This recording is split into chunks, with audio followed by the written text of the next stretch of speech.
Welcome back to another Blacktastic episode of the People Before Politics show, Sunday Rundown, powered by Black Westchester Magazine. I'm your host, Damon K. Jones, joined by my brother, AJ Woodson, and bringing that fresh perspective, Larnaz Kinsey. Every Sunday, we pull back the curtain on the issues shaping our families, our cities, and our future, from health and safety to policy and power. It's because our mission is simple. Put the people first, not the politics. It's going to be Blacktastic. Are you ready to put your brand in front of the people who matter?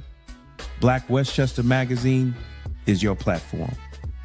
With over 90,000 monthly website readers and more than 250,000 YouTube viewers every month, we give your business unmatched exposure. From email blasts straight to our subscribers, to video commercials, website promotions, and targeted campaigns, we've got the tools to help you connect, engage, and grow. Whether you're a local business, a national brand, a rising entrepreneur, or just promoting an upcoming event, Black Westchester is where culture, community, and commerce meet. Contact us today or scan the QR code and start building with us. Don't just advertise, be part of the movement, be part of Black Westchester, be Blacktastic. Black America first. Yeah, Black America first. Fix the house, fix the fam, let the blessings burst. Got a sweet tooth? Come to Cupcake Cutie Boutique in Mount Vernon, where every day is a reason to celebrate. Fresh homemade cupcakes baked with love. Stop by 8 South 6th Avenue and taste the cuteness today. Peace and blessings, everybody. Peace and blessings. Welcome, welcome, welcome. Trying to do too many things at one time. I'm here by myself till my partner, AJ Woodson, comes through. So happy Black History Month. Happy Black History Month. And peace and blessings to everybody that's watching on X, YouTube, everywhere. Peace and blessings, my brother. Peace and blessings. Thank you for your support. Always. We're just here trying to give the news with a Black point of view, and I need y'all to bear with me. I'm running the table and talking, but we're gonna listen. We're gonna have some conversations today, right? We're really gonna have some conversations today. We're gonna talk about Black homeowners, man. Black homeowners in New York are pushing back on Zohran Mamdani's property tax increase, and we're going to have a conversation about that. We celebrated the life and the anniversary of the assassination of Malcolm X. Jesse Jackson, he passed away, and we send condolences to his family and everything that Jesse Jackson contributed to the Black American experience. And we're going to talk about tariffs too a little bit. We're going to have some discussion on tariffs, and we got a big shout for people that are in Westchester, especially in Greenburgh, that knew Dr. Olivia Hooker. We had Black history in our midst. She was a survivor of the Tulsa riot. She became the first Black female Coast Guard. She was a world-renowned psychiatrist, and she looked out for children, especially Black children, and she was an advocate to try to keep a lot of Black children off of meds.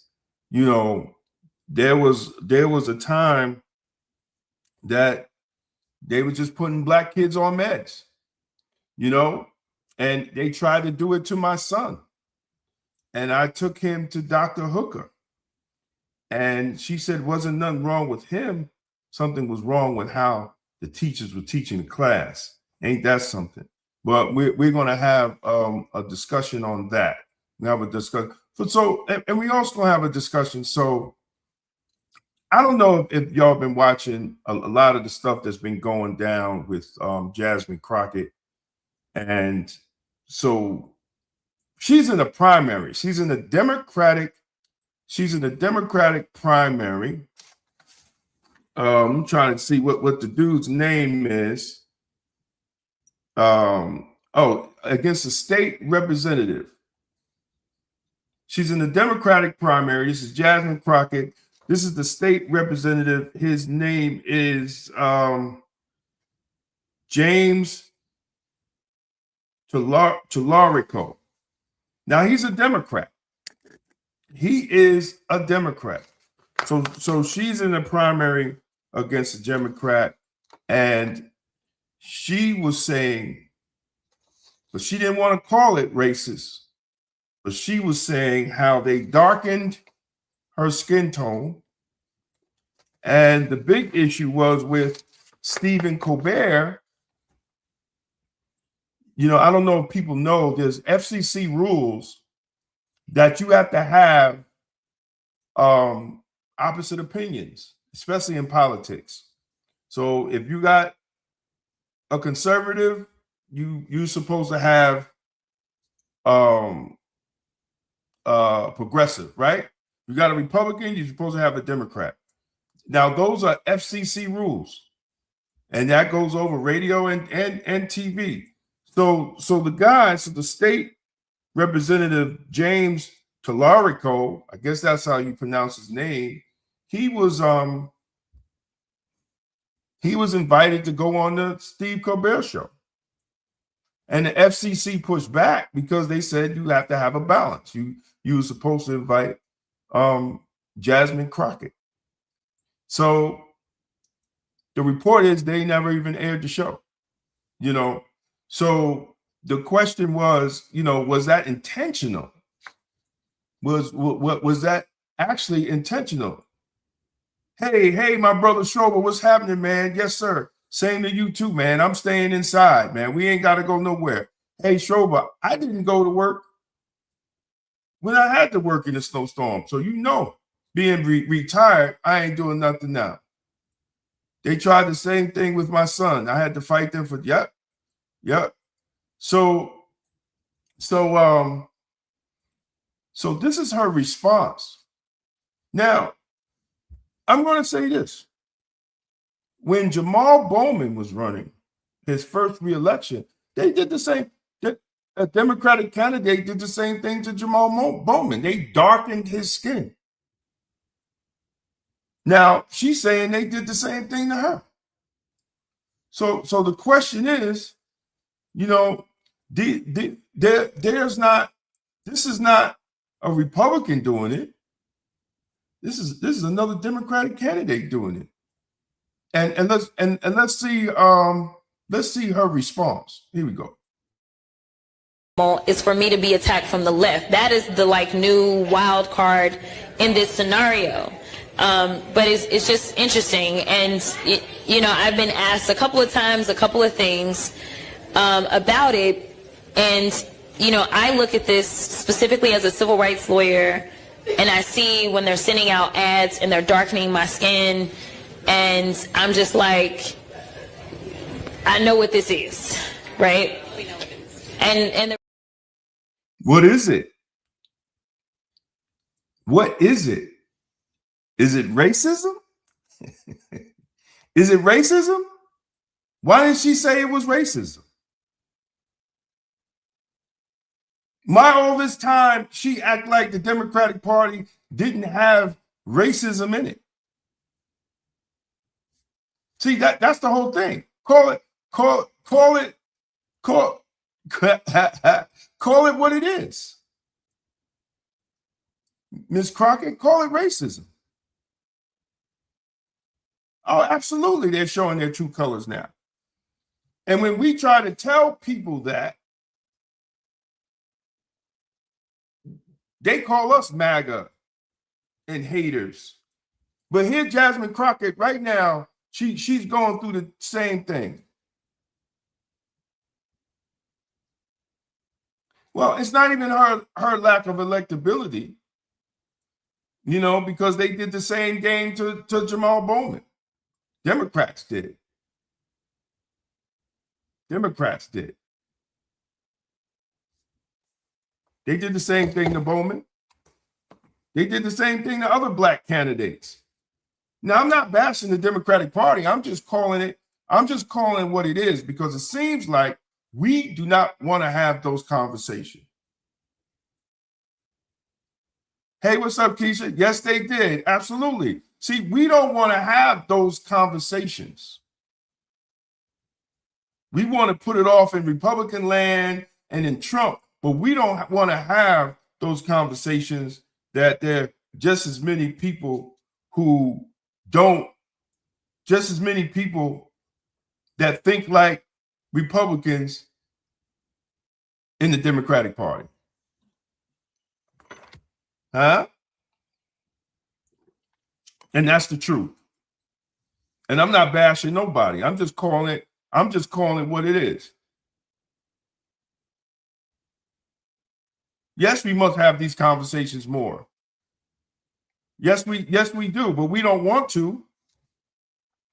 And that's why, and that's why they look at me funny when I walk into these spaces, because I'm going to have these conversations, because I think black people deserve better. And we deserve the respect, especially when you're giving 95% of the vote to one party. Especially that. And another day, we're gonna have the conversation. If black people are giving 90 to 95% of their vote to one party, and when it comes election time, how many black companies make money when it's election time? You know, I love Jamal Bowman to death, but I ain't see nothing but white faces running this campaign. I call it what I see it. I ain't see nothing but white faces running Jamal Bowman's campaign. How do we give 90% of the vote? And I'll call it like I see it. How is a black candidate that, depending on black votes, don't hire black consultants? I'm going to leave that. I'm going to put that out there. Election time, especially a national election. Listen, Kamala Harris spent $2 billion. $2 billion and lost. But you could go up on the computer and pull out the companies and see how many companies were black companies that got some of that money. But yet we're turning out 90 to 95% of the vote. I'm not talking against the Democratic Party. I'm just seeing black people, where is our mind at? It's about money. Like, people are getting mad. People are mad right now. Check this out. People are mad right now because they're saying, well, the Republicans refused Jesse Jackson to go in the rotunda, and they did it for Charlie Kirk. Guess what? Charlie Kirk and TPUSA, to get the Republicans in, to make sure that the Republicans got 2 houses in the presidency, Charlie Kirk and TPUSA, they spent $1.9 billion. How many black political organizations is spending $1.9 billion in a presidential election? None. None.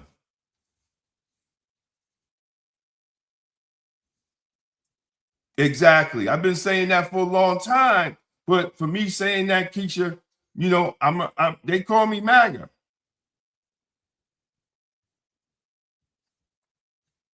Yep. Absolutely. So we gotta figure it out, black folks. We definitely have to figure it out. Because if we don't figure it out, we're gonna get lost in the sauce. We're gonna get lost in the sauce. Now I'm gonna move forward with your man Mamdani. So Mamdani is telling people that if the governor don't raise taxes, he's going to have to raise taxes on the homeowners. And now Black homeowners are actually upset. They're actually upset. But let's get honest. Where did the shortfall of the money come from? Now, some people ain't gonna like what I'm saying. They're gonna be like, "Oh man, you doing Republican talking points," but it is what it is, and you ain't gonna take it from me. I'm gonna play the former mayor, which he already explained how the money was gonna happen. But because if you have all these programs and you got no way to pay for the programs for the migrants, and if the federal government is not giving you money, the arithmetic says you're going to run in a deficit. In a deficit. So let's hear what former Mayor Eric Adams had to say. We turned this city around in 20 months. And then what happened? Started with a madman down in Texas decided he wanted to bus people up to New York City. 110,000 migrants. We have to feed, clothe, house, educate the children, wash their laundry sheets, give them everything they need, health care. And this team here, we stated, let's do everything possible before we have to push it out into neighborhoods and communities. Month after month, I stood up and I said, this is going to come to a neighborhood near you. Well, we're here. We're here. We're getting no support on this national crisis, and we're receiving no support. And let me tell you something, New Yorkers. One time we were just getting Venezuela. Now we're getting Ecuador. Now we're getting Russian-speaking coming through Mexico. Now we're getting Western Africa. Now we're getting people from all over the globe have made their minds up that they're going to come through the southern part of the border and come into New York City. And everyone is saying it's New York City's problem. Every community in this city is going to be impacted. We got a $12 billion deficit that we're going to have to cut. Every service in this city is going to be impacted.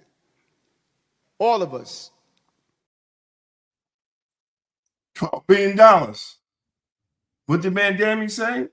The short was $12 billion. And it was the reason for them spending on the migrants, which set the city in a shortfall. So now what does he have to do?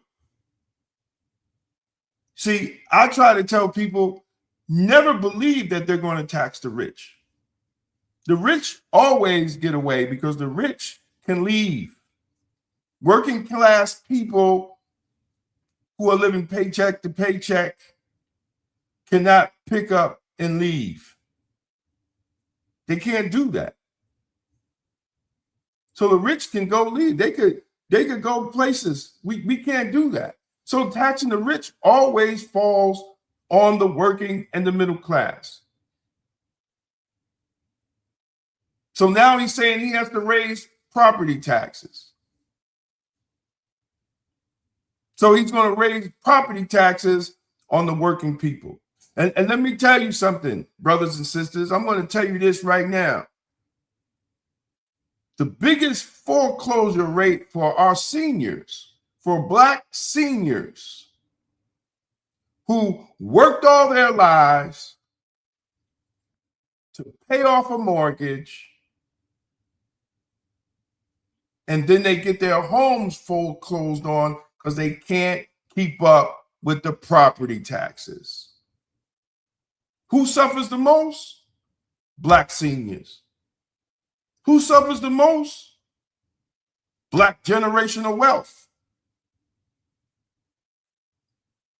Because the first door you go through to build generational wealth is buying a home. And they don't teach us that. They don't teach Black people that. Yes, let me tell you something. Joshua. Eric, we did a show. I had brothers from New York City. Eric put his foot in his mouth when he was running down to the border and being on TV, running his mouth about New York as a sanctuary city, trying to get national news. And what did they do? Start busing the migrants to New York. We're in that predicament because of Eric ran his mouth. And that's my man. And I just keep it 100. He put New York City in that predicament because he was running his mouth. So Mamdani ran on all this free stuff. That's why our grandparents and great-grandparents purchased homes. Absolutely. Absolutely. And that's why the migration is going back down south.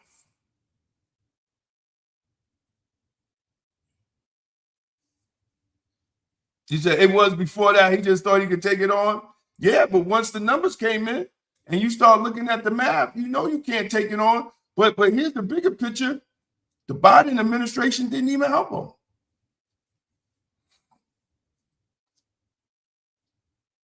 They didn't even help him. The Biden administration didn't even help Eric.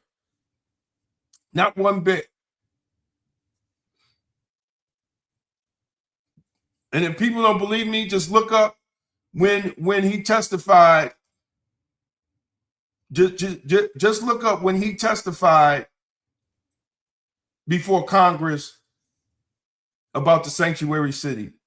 And he testifies how much money Biden gave him. They didn't give him anything but an indictment. That's what they gave him, an indictment.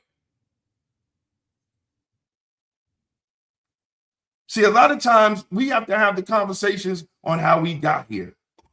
A lot of times people don't want to have the conversations how we got here because they get caught up in the nonsense. So now when people were trying to tell Black folks not to vote for Mamdani because he wants to pay for this stuff. And any person that has economic sense knows that rich people don't pay taxes. It always falls on the middle class. Whether you're getting your rent increase, whether you get services increases, it always falls on the middle class. You raise taxes on the property owners, they're going to put it in the rent.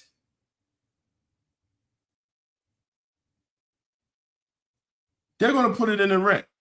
And by the time when they decide to do it, you're not going to get repairs. You're not going to get none of that. See, because property owners will just let it go and get it back on their taxes.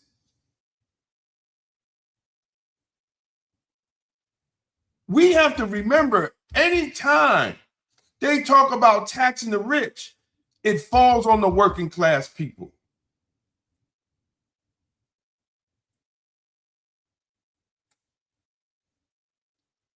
Exactly. Rich people pay themselves. Working people pay rich people and the government. Absolutely. Absolutely.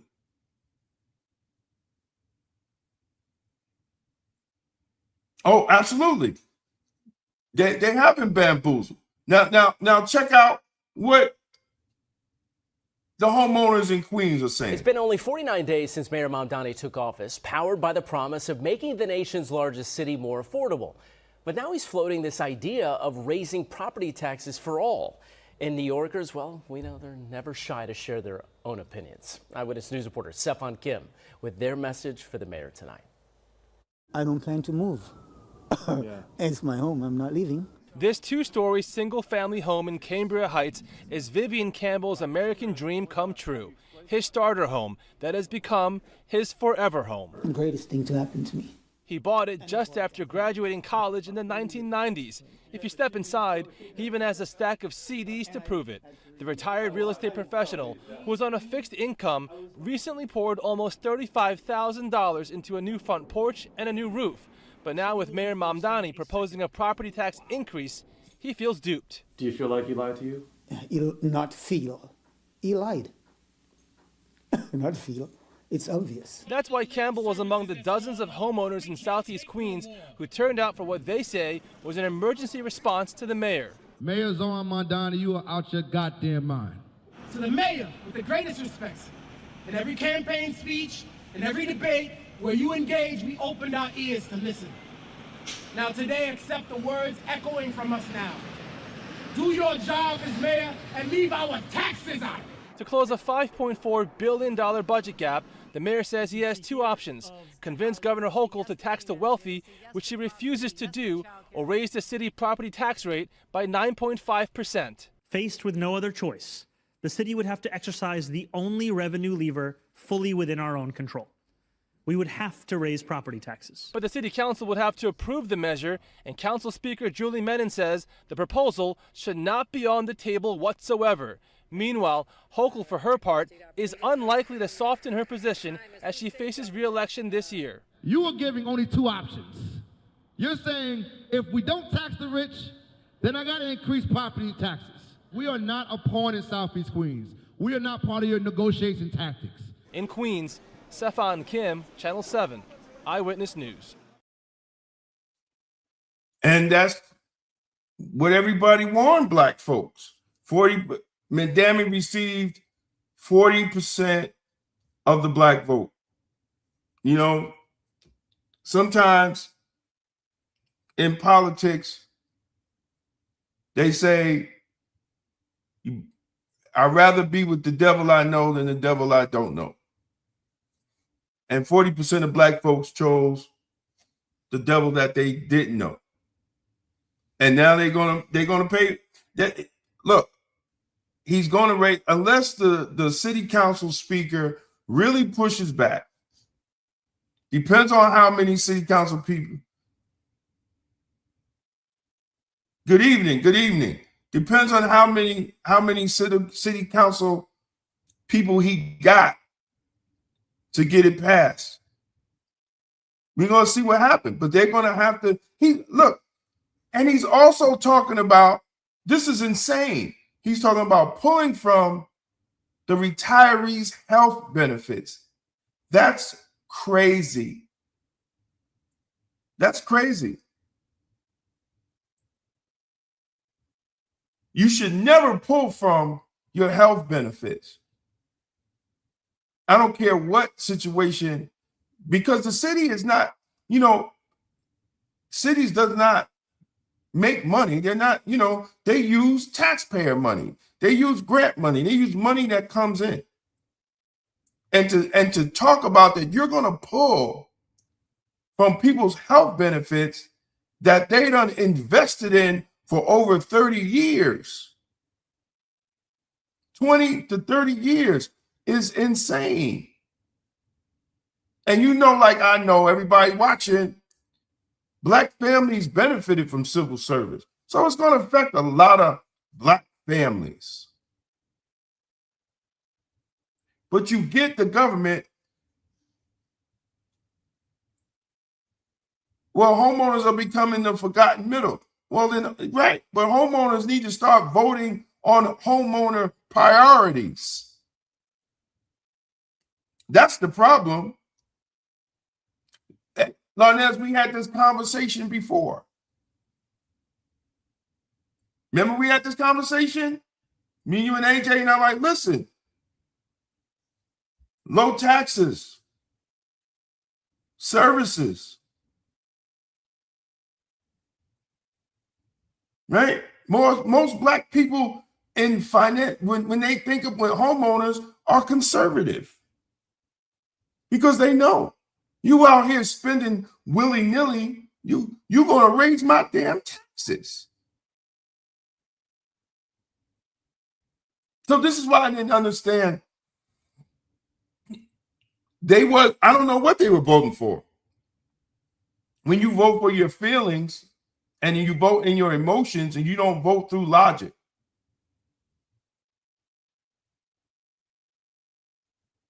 Oh man.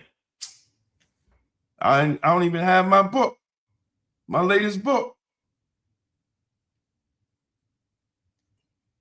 Emotional logic. I forgot his name. I'm thinking my brain is running. Listen, we have to really think about how we vote. But I mean, look, the homeowners in New York going to have to deal with that. And if their taxes go up, their taxes go up. But that's what you voted for. That's what you voted for. You voted to give free stuff, and free stuff costs. And there's no way that Governor Hooker is going to talk about taxing the rich while she's running for election. Now, what she do after she get elected, if she get elected, that's going to be her business. And New Yorkers are going to have to deal with that, those that voted for her, and then she's going to raise the taxes. And that's the conversation that's going to have. But right now, and she already, look, she already gave him $1.something billion of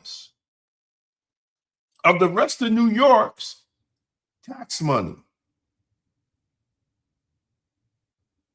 So he could give out free shit.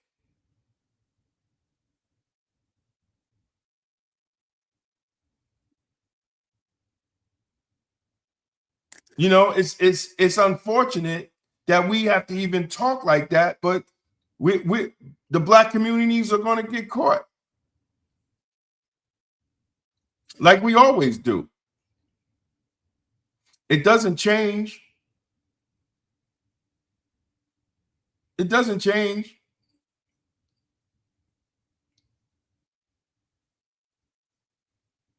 We have to start putting an agenda across, and it just can't be all about feelings.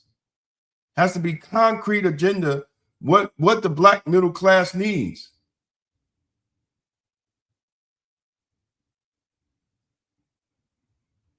Education, make sure our educational system is working, and that we're turning out not just people to go to work for other companies, but turn out people that's going to create businesses. We have to have some type of business development, some economic development, because we have to employ our own.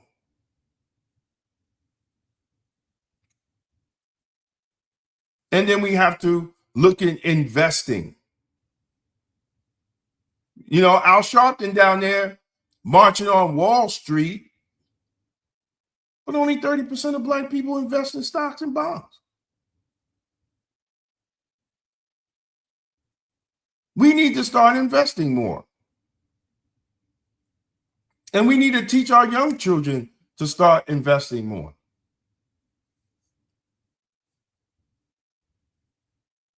And not putting a label on something, whether it's Republican or Democrat or independent or conservative.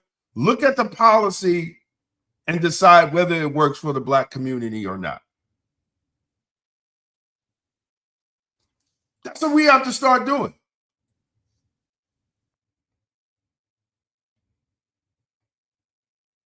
Okay, yeah, he's probably done. But let me tell you. But let me tell you, they might still support him because the older Democrats are scared, because you got a lot of young people that have that mindset, and they don't know enough, but they're getting checks, right? They're getting checks. The people that fund the Democratic Socialist movement. I was up at the Black caucus this weekend, and I had a talk with my brother Jamani Williams, and I told him to come on the show. We got to come on the show. He was like, brother, you know, you hard on a Democratic Socialist. I said, that don't mean I love you, brother. Because when he was running for governor, I was the one walking around with him in Westchester County. We was pushing him in Westchester County. My love for you don't change if I feel that I don't agree with your policy outlook.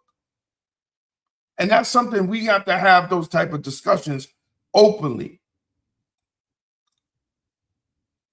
I think black people getting free stuff doesn't do us any good. I think helping us go out here and start businesses and making our community a safe place to live is the better option than looking for free stuff. And making sure our educational system, look, nurses and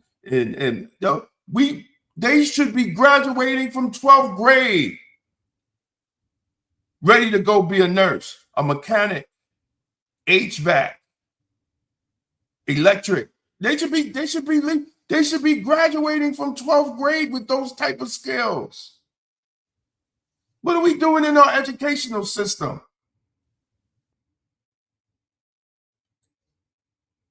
What are we doing?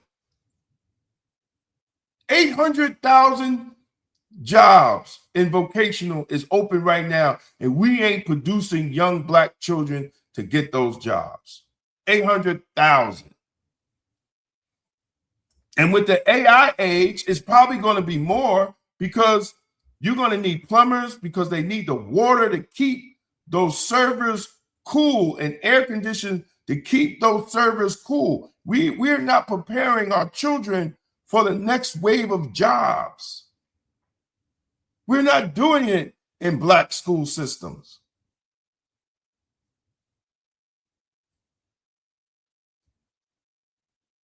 We're not doing it. We're not teaching our young kids to use AI to become millionaires. No, we're teaching them to do silly ass videos on their phone to post on TikTok and Instagram.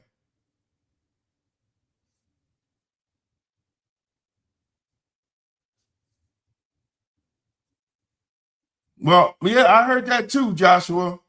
I heard that too. But we have to start doing that.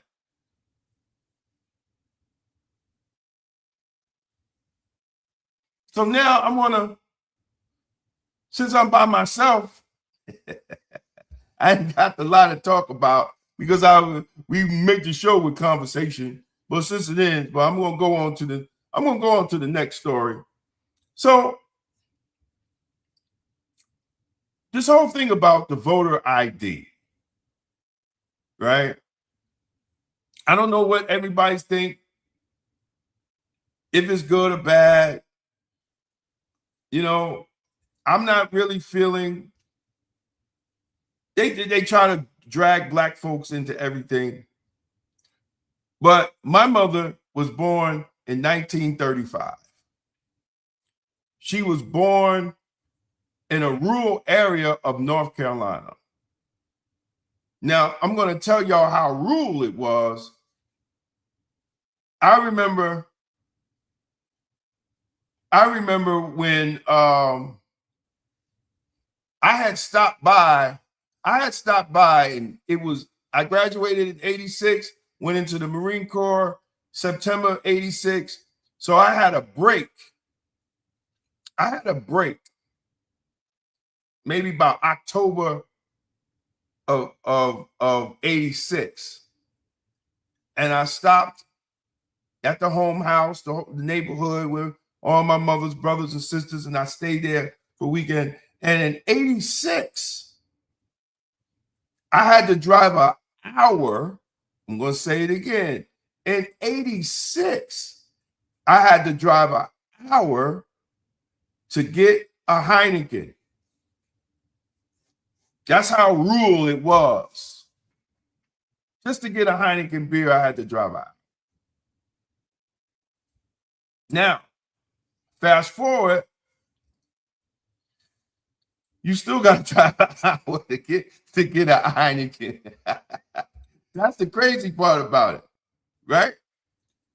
But even though the town was rural country, my mother had her birth certificate. My mother had a passport. She had a passport. She had ID. She had a driver's license. She had a job ID. So for them to say that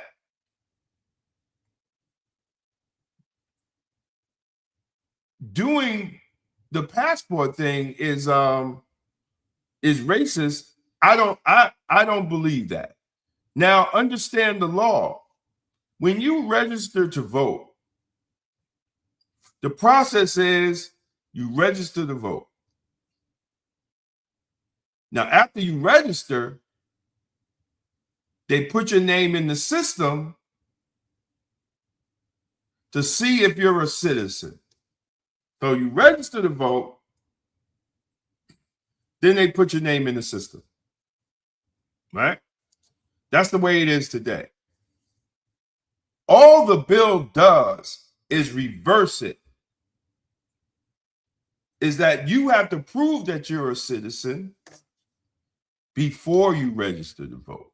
That's all it does, is reverse the system. Because the system has flaws. And people say, oh man, it's look, every year in Mount Vernon, Joshua's on here and he could testify. Every year in Mount Vernon, there's some type of lawsuit against the Board of Election, dead people voting. There was one person, I ain't gonna say no names, but y'all gonna know who I'm talking about. One person, to get his brothers elected, he voted 7 times, they said. One person voted 7 times. That's what they say, allegedly. But there was just a recent lawsuit against the Board of Election. So these things do happen. Do they happen like enormous? I don't know. Who was checking him in? I don't even know.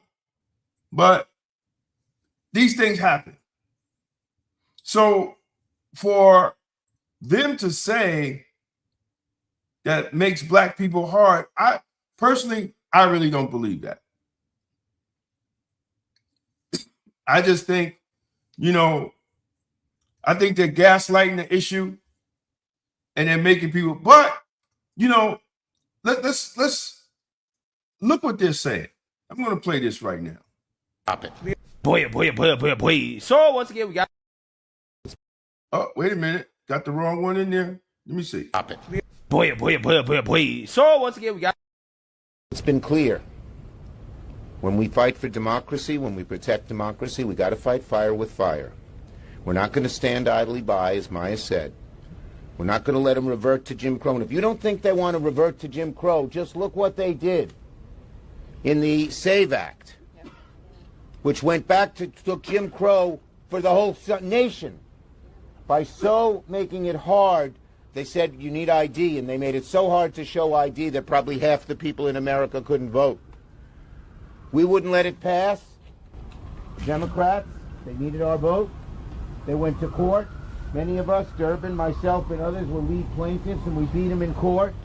But it shows why we need legislation. Because these guys are undoing everything in every way they can. They don't want poor people to vote. They don't want people of color to vote. They don't want Democrats to vote. So you're trying to tell me that poor people can't get ID? But see, this is what they're pushing and having really people believe that poor people can't get ID. And that's not true. That's not true. That poor people can't get their birth certificate. That's not true. I just went online today because I wanted to see how hard it would be to get my birth certificate. And you go right on NewYorkState.gov and they send you to this portal and you fill out all the information. You pay $45 and get your birth certificate because nothing's free. And the majority of that amount was for the Federal Express that makes sure it comes to you and you have to sign it. You can't tell me poor people can't get a birth certificate and everybody out here rocking Jordans and $2,000 cell phones.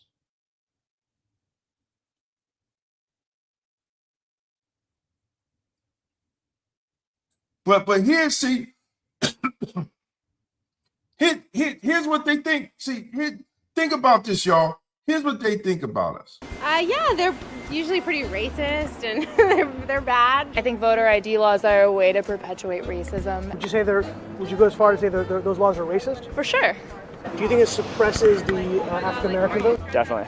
Tell us how. Because they're less likely to have state IDs. Minority voters are less likely to have the kinds of IDs that have been described or required. These type of people don't live in areas with easy access to DMVs or other places where they can get identification. You can always get IDs you do over the internet. Does that also make it difficult for black people in particular? Yeah, you have to have access to the internet. You have to be able to pay an internet service provider for certain fees. Do you think that's harder for black people to go online? Well, I feel like they don't have the knowledge of how it works. A lot of people have smartphones, but you might not have data. Do you carry ID around? Yes, I have state ID. Do you carry ID? Yes, I do. Do you know any black person who doesn't carry ID? No. Everyone that I know has an ID. Why would they think we don't have ID? That's a lie. Why would they say that? Do you have ID? Yes. Because I have my ID and my friends have their ID, so like we know what we need to carry around. Everybody that I know have ID. Like that's one of the things you need to walk around with New York with, ID. Do you know any black adult who does not have ID? No, I don't. Is it a weird thing to even say that? Yes, it is. What is this, some type of trick candy cameras? I know, right? That's the only thing I brought with me. Those are legit IDs. I heard a lot also that black people can't figure out how to get to the DMV. Really? What does that say to you? I know it's that, on 25th Street. Do you know where the DMV is around you? It's on 125th Street and 3rd Avenue, I believe. You know how to get there? Yeah. Would you have a problem getting there if you had to get there? No. I know these sound like silly questions. You know how to get to the DMV? Of course. You know where it is? Yes. You can get there? Uh-huh. No problem. No problem. Just checking. Okay. And I also heard a lot that black people, especially poor black people, have no access to the internet, can't figure out how to use the internet. That's just stupidity, honestly. Everybody has access to the internet. Even a little kid can figure out how to work the internet. So that's what they think of black people when it comes to getting the ID.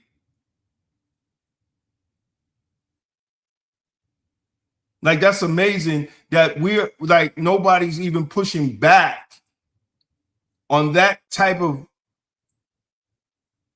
racist stereotype. That shit is racist. Like, that's from white liberals who think that black people are just so stupid that we can't even get on the internet and we can't get an ID. It's Jim Crow 2.0 for black people. Are you kidding me? See, and this is the thing that makes me upset. That black Democrats don't push back on this nonsense. They sit here and co-sign it.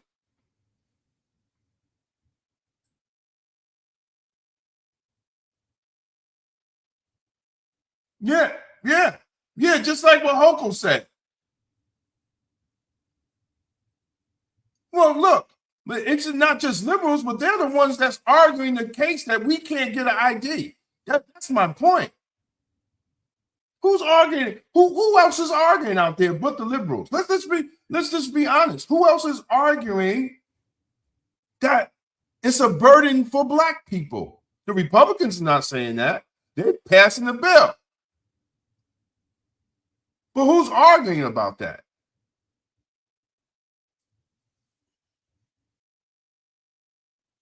Keep us in the past, rob us from the present. Exactly. You know, and I'm not attacking you know, somebody's going to watch this. Oh man, Davis. No, I'm just, listen, we're attacking it with logic. Can we use that sometimes without just feelings all the time?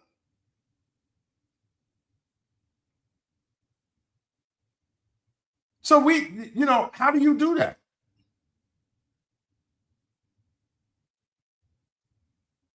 How do you not address it?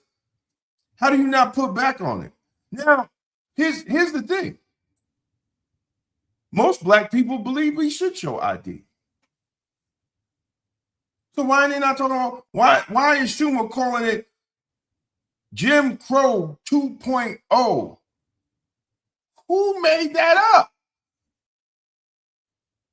Literally, there are white people in the room making up these type of things to say to black people. Because we can't be in the room if we got any common sense, because we be like, yo, that's stupid. So check out what CNN said. Last year of Americans agree with Nicki Minaj. They favor photo ID to be able to vote. What about by party? What's the party breakdown? Yeah, normally you might expect, hey, there'd be a big divide by party with Republicans really for it and Democrats really against it. But not really here. I mean, just take a look here. Favor photo ID to vote. You got 95% of Republicans, pretty much all of them, but even 71% of Democrats favor photo ID to vote. 5% of white people favor it. 82% of Latino. 76% of black Americans favor it. So the bottom line is this. Voter ID is not controversial in this country. A photo ID to vote is not controversial in this country. It is not controversial by party, and it is not controversial by race. The vast majority of Americans agree with Nicki Minaj that, in fact, you should have a photo ID to be able to vote. But that's not what you heard from Schumer. That's not what you heard from these white folks that they were interviewing. That is racist. Well, that's what they're trying to. Well, that's what they're trying to call it. They're trying to call it a poll tax, but it's not. But it's not a poll tax.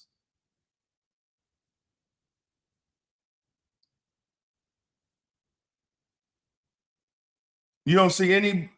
No, I believe it's other black people in the room telling them to say this stupid thing, because I don't see any mainstream black politicians speaking against it. Absolutely. There's nobody speaking against this.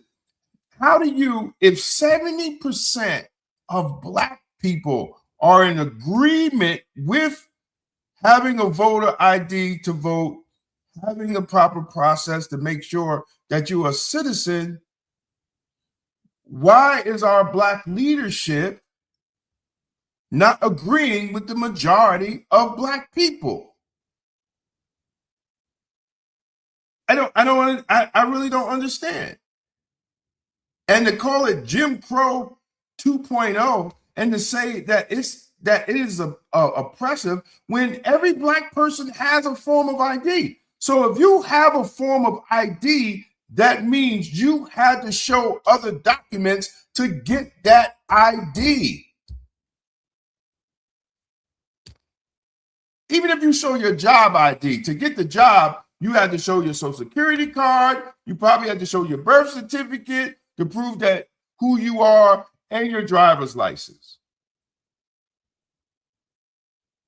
To get a passport, you have to show 2 forms of ID to get your passport, your birth certificate and your driver's license, and maybe a bill or whatever. I forgot. So you still have to go around to do it. And guess what? Zoran Mamdani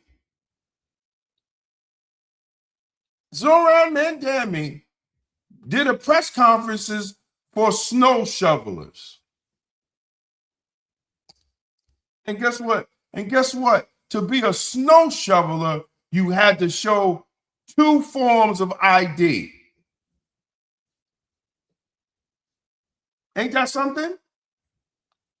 To be a snow shoveler, you have to form 2 forms of ID.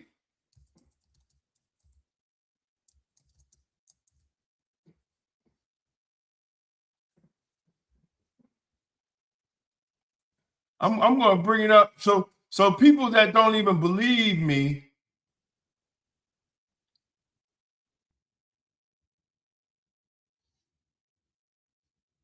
Let me see if I can find it now. I screenshotted it. Well, I don't. Oh, they must have changed it now when people screaming about it. Oh, here we go. Let me share the screen. Let me share the screen.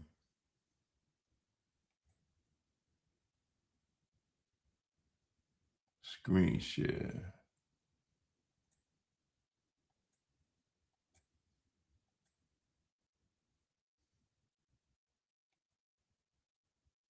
See that right there? It's 2 small photos, 2 original forms of ID. So they don't want to have the process of checking, making sure the person has proper ID to vote, but you have to have proper ID in New York City to shovel snow. Make it make sense.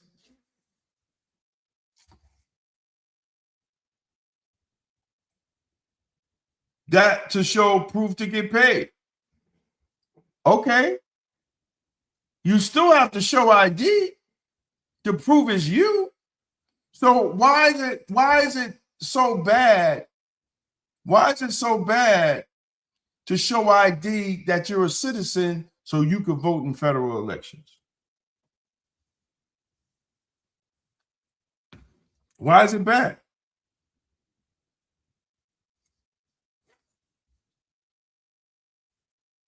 I mean, it doesn't make any sense. It doesn't make any sense, brothers and sisters. And that's all I'm saying. You could argue with me if you want to. You can say whatever if you want to. That all that is cool.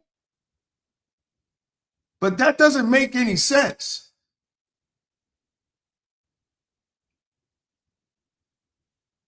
And then they tell black people they're attacking us. It's a poll tax. It's Jim Crow 2.0. You're a responsible human being.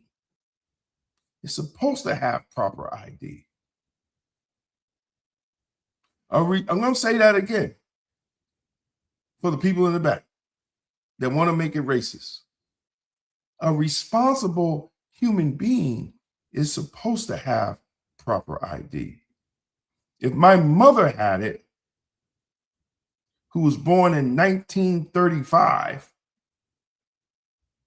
in North Carolina, if she had it all through her life, how far back are you going to go?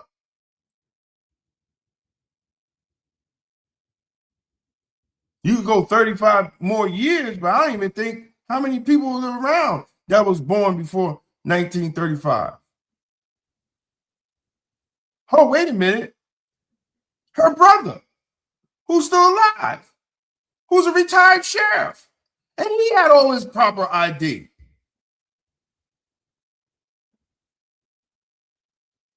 And he was a sheriff. So black people, we are smarter than this. We are smarter than this. And this is what makes me upset. Because they treat us like we got ADHD as a group of people.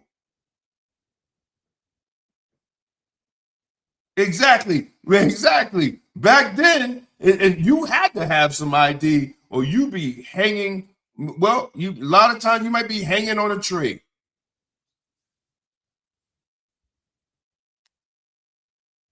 So, I really don't understand that, brothers and sisters.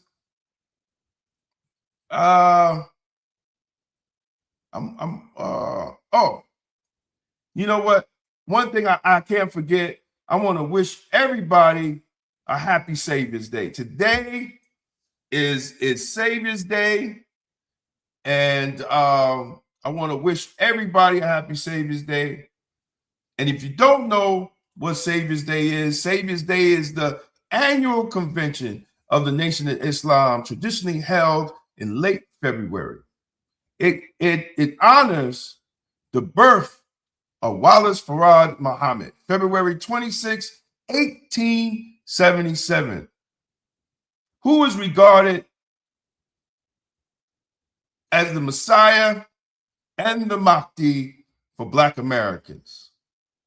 And every year there's a speech by Minister Farrakhan before it was the Most Honorable Elijah Muhammad, and today is Savior's Day, and it's always the pin in Black History Month, and I'm about to watch it later on tonight. But I want to wish everybody a happy Savior's Day, you know, and you know, speaking of Elijah Muhammad, man, like he, you know, do for self. You know, the Nation of Islam should be in every Black history book. They had planes, trains, they had stores in every city. They had their own economic machine. They made their own stuff. They had their own newspaper. They was a nation within the nation. They were not dependent on the government. And believe it or not, one of my mentors, you know, Black law enforcement organizations, you know, came out of the Nation of Islam because back then a lot of FOI were cops throughout the nation. And this is according to one of my mentors, Bobby Rivers, who was in the nation. And then a lot of them left because Elijah Muhammad said either the job or the nation. And a lot of them bounced. They stayed with that money. And I'm not right or wrong, but that's part of the history. So when you see Black law enforcement organizations and they have the lapel pin of their organization, they got that from the Nation of Islam. They got that from the Nation of Islam. Because there was a lot of Nation of Islam brothers and some sisters that were cops, especially in NYPD.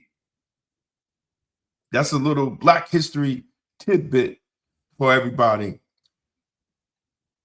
And that's why the attitude and the question is, was he Black, right? Master Farad Muhammad. But guess what? If he wasn't Black, would it matter? Would it matter if he wasn't Black? So how could the Nation of Islam be racist and they loved the man that looked like a white man? How could they be racist? If they loved Master Farad Muhammad, if they believed Master Farad Muhammad was the Messiah of the Christians and the Mahdi of the Muslims, how could they be racist? Like I tell people too, my great grandmother, she was white. If I showed you a picture, you'd think she was an Irish woman. But my great grandfather was blacker than the boot. And they used to call me racist. I said, well, if I love this woman, I got love for y'all too. Y'all just don't like what's coming out of my mouth. That's what it is usually. And since we're ending with that, I'm going to end the show because I'm by myself. I ain't gonna talk no more than an hour. But we had a great conversation. We also this month is the assassination of Malcolm X. And, you know, what pisses me off is that we have talked about Black people. We have talked about the Epstein files this month more than we have talked about Black history. More than we have talked about what we needed to do for Black people.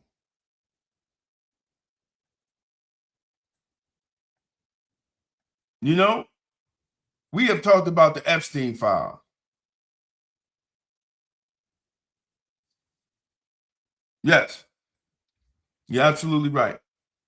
But I didn't want to get into that whole because that's a whole long conversation.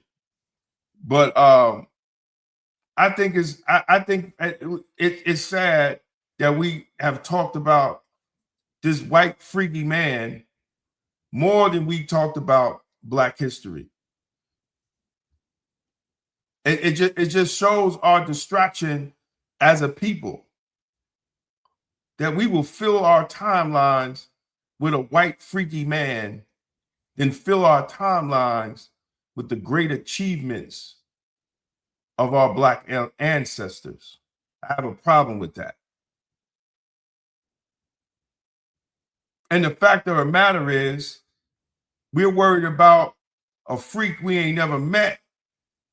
But cities like Mount Vernon and Black cities, probably Black cities throughout the United States, usually have the highest population of sex offenders. I know Mount Vernon has the highest population of sex offenders per capita than any other city in Westchester County. But nobody is arguing about that. Wasn't no marches when that old freaky coach got caught having sex allegedly with the young girls. Well, he's indicted. He's been in jail ever since. But ain't nobody marching about that. But yet y'all want to post Epstein all over your thing, and you got freaky coaches right in your backyard. Oh, shameful freaky coaches in your backyard. But nobody want to talk about that. Nobody's demanding answers from the district attorney about the freaky coach in Mount Vernon. But y'all want to post something about Epstein. Come on, we protecting our children. You ain't protecting a goddamn thing because you ain't talking about the children locally. You ain't concerned that a Black city has more registered sex offenders than any other city in Westchester County. Ain't nobody talking about that. See, that shows our hypocrisy as people, as Black people. And we get caught up in timelines. That's what's ridiculous. And did you know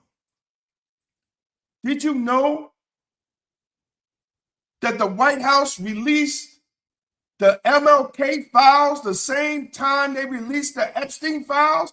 The MLK family has the federal files, and ain't nobody talking about that. Nobody's talking about it. The family has the files. I don't care about the white freaky man. I want to know what they did to Martin Luther King Jr. How about that? The month is almost over, and ain't nobody mentioned that the federal government gave the MLK family the files also.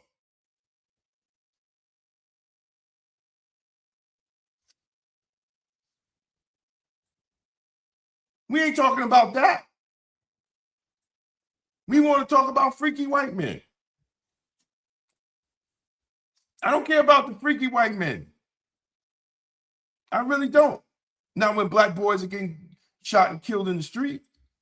Not when these little YNs is running around malls and breaking. I ain't got time to talk about no freaky white men.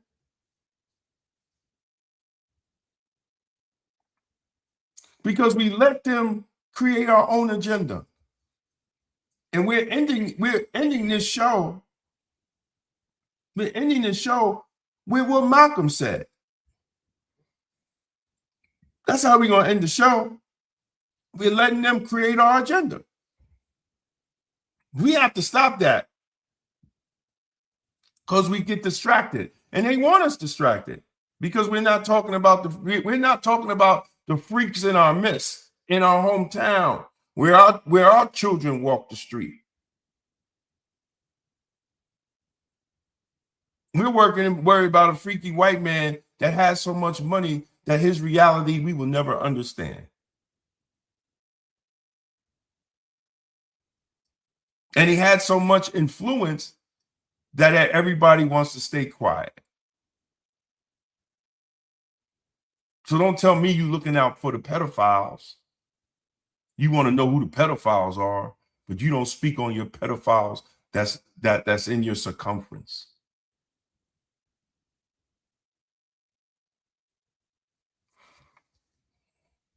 So we're going to end it with what Malcolm said. One who ends up with the lamb chop on his plate. The wolf doesn't act friendly, and therefore the wolf has more difficulty in getting the lamb chop in his plate. I'd like to point out, though, that... I say that because it is usually if you study the structure of the Negro community, economically, politically, civically, psychologically, and otherwise, it's controlled by the white liberal, who usually poses as the friend of the Negro, who actually differs from the white conservative in the same way that the fox differs from the wolf. Their appetite is the same. Their motives are the same. It's only their mannerisms and methods that differ. I would agree that no doubt there have been a large number of whites who have posed as liberals and as friends of the Negro and who have time and again betrayed the Negro. On the other hand, I think one could point to a large number of whites who have struggled for civil rights, for equality, and have got little or nothing out of it, other than quite a few bruises. Give me an example. Well, the large number of white students who have gone into the South, for example, working for SNCC and other organizations. Not working for SNCC or other organizations, but working for the white political machines who benefit by the voting efforts of Negroes. Okay, I'll be more specific. I would cite Herbert Hill, for example, as a kind of person who has championed Negro job rights, for example, in New York City and elsewhere. He has fought the political machine. First time I met Herbert Hill personally was when they were picketing to stop the working on the Harlem Hospital in Harlem. Negroes for 10 years had to fight the city to get an annex built on the Harlem Hospital. Because in Harlem we need a hospital more so than anything else. Our people are sick. Plus we do a lot of cutting and shooting of each other, though we profess to be nonviolent. And Herbert Hill brought his forces out and stopped the working on that site. This is the first time I ever saw him. Then when work was brought to a halt on a hospital in Harlem, the same Negroes tried to stop the work at the Downstate Medical Center in Brooklyn, which is predominantly white. They were out there for 3 months during the summer. Couldn't stop anything. And I never saw Herbert Hill out there one time. Now, whenever it takes a stoppage of something that's going to affect the white man, you find the white liberal absent. But when it involves something that primarily will affect the best interests of black people and black people only, then that white liberal is present. Herbert Hill is the labor secretary for the NAACP. And if he was interested in black people, he would prepare a black man. Well, I could only load up 2 minutes, but y'all get the message. We gotta start being in control of our own politics sooner or later, or we're gonna be left out. And I want to thank everybody. And check this out. I got my new book out. It's called Democrats and Republicans, The Ultimate Gangbangers. How the two-party system became Americans' legalized street war. And it goes into the mindset, the gang mindset that is in both parties. Not just one party, both parties. And how black folks is losing out. So I put the link up there, but please support Democrats and Republicans, the ultimate gangbangers. And that's it, y'all. I done talked for an hour. Thank you again for checking us out. We'll be here next Sunday at the same time, same place, right on Facebook, YouTube, X, and LinkedIn, making it happen. Yeah, I really do need to go on interviews, man. I get somebody to help me get on these interviews, and we're gonna make you do having an audio. Hopefully by the end of this week, I gotta do the audio book. I gotta do the audio book for it, but that will be up to let everybody know. But the link is in there. If anybody want to support, it's $25, and you get on that. The link that I sent you, everybody that buy will get a signed copy of the book. This is and I'm working on a few other books coming up too. I'm trying to get them out so we can have real conversations, because there is a lot of things that are being said that are not true. So I wanted to address them in books.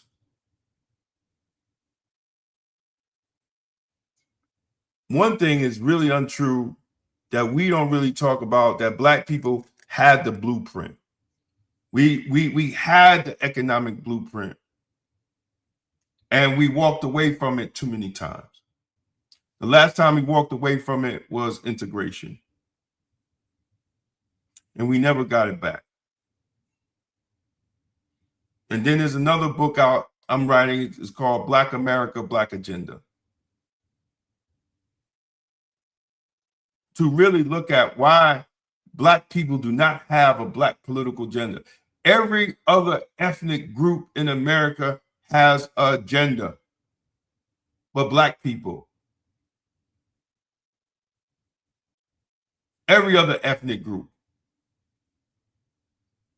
When you ask what is Black people agenda, they'll tell us, well, whatever the Democrats say, or whatever the Democrat socialists say.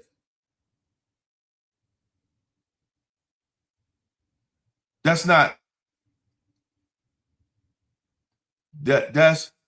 still have it, just have to collaborate. Okay.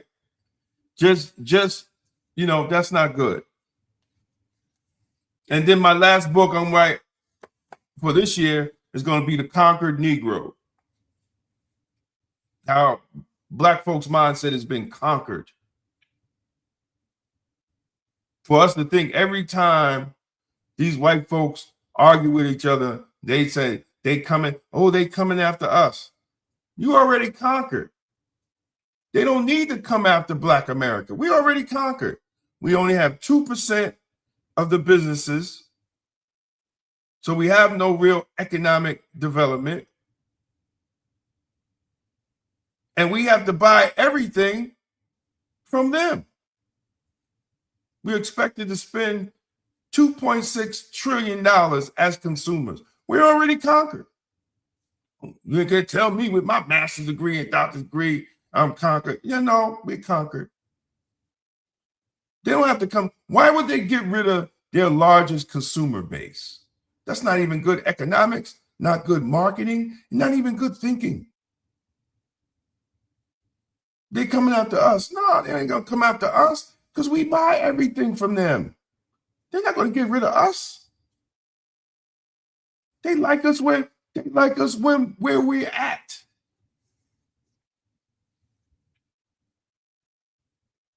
They like us where we at. How many Black spark plugs companies do we have? How many Black tire companies do we have? How many Black automotive companies we could buy a car owned by a Black man? How many Black refrigerator companies do we have? How many Black computers? How many Black phones? How many Black phone companies do we have? Everybody walking around with Apple or the other one? I can't remember because the only one I use is Apple. White folks.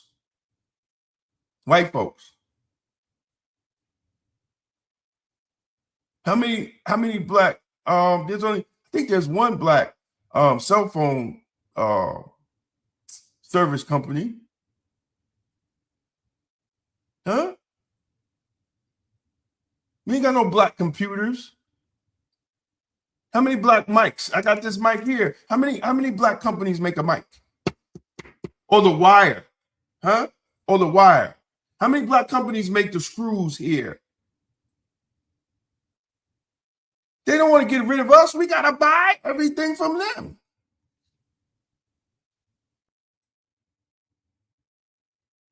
Yes, there is a Black Business Association in Westchester County. But guess what? Black businesses only represent only 2% of the businesses in Westchester County. How about that one? I did a whole article on that. 2%. We represent 2% in Westchester. 2%. And we're 13 to 14% of the population. And here's the kicker. The city with the most black businesses ain't even Mount Vernon. It's New Rochelle. How about that one? The city that's 85% of black people still ain't number one in the city that has businesses. How about that?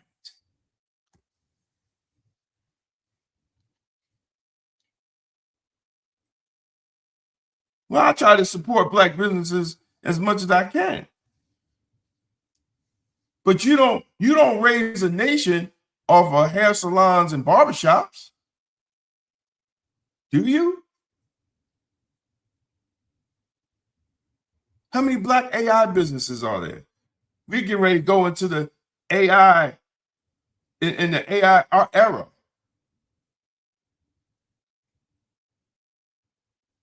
What's 20% black? Maybe 2024. I'm not sure what you're talking about. We get ready to go into the AI era. We need black electricians. We need black plumbers. We need black HVAC, because they get ready to build all these restaurants. Yeah, but you can't build a nation off of restaurants neither.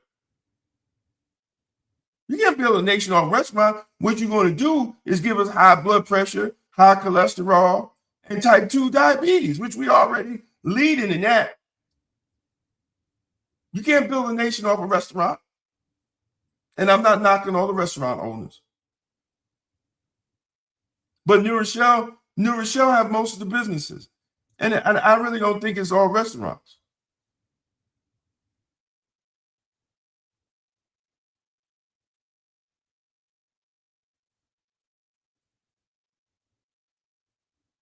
Yeah, it's crazy. It's crazy. It's insane. So, I want to thank everybody, man, that's watching. I'm going to call it a day. My wife done called me twice. So I got to make sure see what's going on with the wife. But thank you, brothers and sisters, man. I love y'all. See us next week. You can also go on YouTube. Please check out the articles on blackwestchester.com. Please check us out. I'll put the link in for the book. It goes directly to PayPal. You fill out the stuff. I'll get you the book. And that's about it. We are out of here. It's over. Peace out. And as I always say, man, stay blessed, stay safe, and stay blacktastic. Peace out. Are you ready to put your brand in front of the people who matter? Black Westchester Magazine is your platform. With over 90,000 monthly website readers and more than 250,000 YouTube viewers every month, we give your business unmatched exposure. From email blasts straight to our subscribers, to video commercials, website promotions, and targeted campaigns, we've got the tools to help you connect, engage, and grow. Whether you're a local business, a national brand, a rising entrepreneur, or just promoting an upcoming event, Black Westchester is where culture, community, and commerce meet. Contact us today or scan the QR code and start building with us. Don't just advertise, be part of the movement, be part of Black Westchester, Be blacktastic. Black America first. Yeah, Black America first. Fix the house. Fix the fam. Let the blessings burst. Own. Got a sweet tooth? Come to Cupcake Cutie Boutique in Mount Vernon, where every day is a reason to celebrate. Fresh homemade cupcakes baked with love. Stop by 8 South 6th Avenue and taste the cuteness today. Oh, I thought we was out.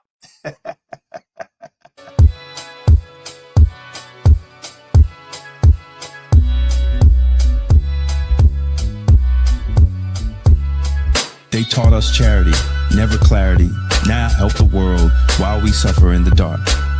Fighting for flags that don't feed our seeds, but can't build one school where our babies can read. We loud for the globe, but silent for home. No plumber, no coder, but a new iPhone. Our pain got turned to a marketing stream. March and scream, but no policy team. Red or blue. Man, they both play roles. One lock us up, one leave us broke with hopes. Democrat, Republican, ain't changed the hood. Just new faces, same games, misunderstood. We vote, they win, then forget we alive. They fund everybody, we just try and survive. Our issues trend only after we die. Ain't no savior coming, it's us or goodbye. So I buy black, build back, sow in the earth. Each brick I lay, I honor the hurt. My grandma prayed for the day we be free, not just legally, but financially. Put the mask on first, then we lift the rest. If the block ain't strong, how we claim success? We ain't saviors, we survivors, building worth, time to love ourselves. Black America first, yeah, Black America first. Fix the house, fix the fam, let the blessings burst. Own the land, own the plan, put the people to work, no more mule moves, Black America. Thank you for watching another Blacktastic episode of the People Before Politics show. Sunday Rundown, powered by Black Westchester Magazine. We appreciate every single one of you who tuned in, commented, shared the stream, and joined the conversation. Your support is the reason independent Black media continues to thrive and speak truth without fear. Every week, we show up to bring clarity, accountability, and real community insight to the stories that matter. And you show up with us. Whether you're watching on YouTube, Facebook, LinkedIn, or X, we want you to know that your voice, your engagement, and your presence make this platform stronger. Thank you for rocking with Damon K. Jones, AJ Woodson, and Larnez Kinsey as we break down the issues that many outlets ignore. And thank you for supporting a space where Black thought, Black leadership, and Black truth-telling still matter.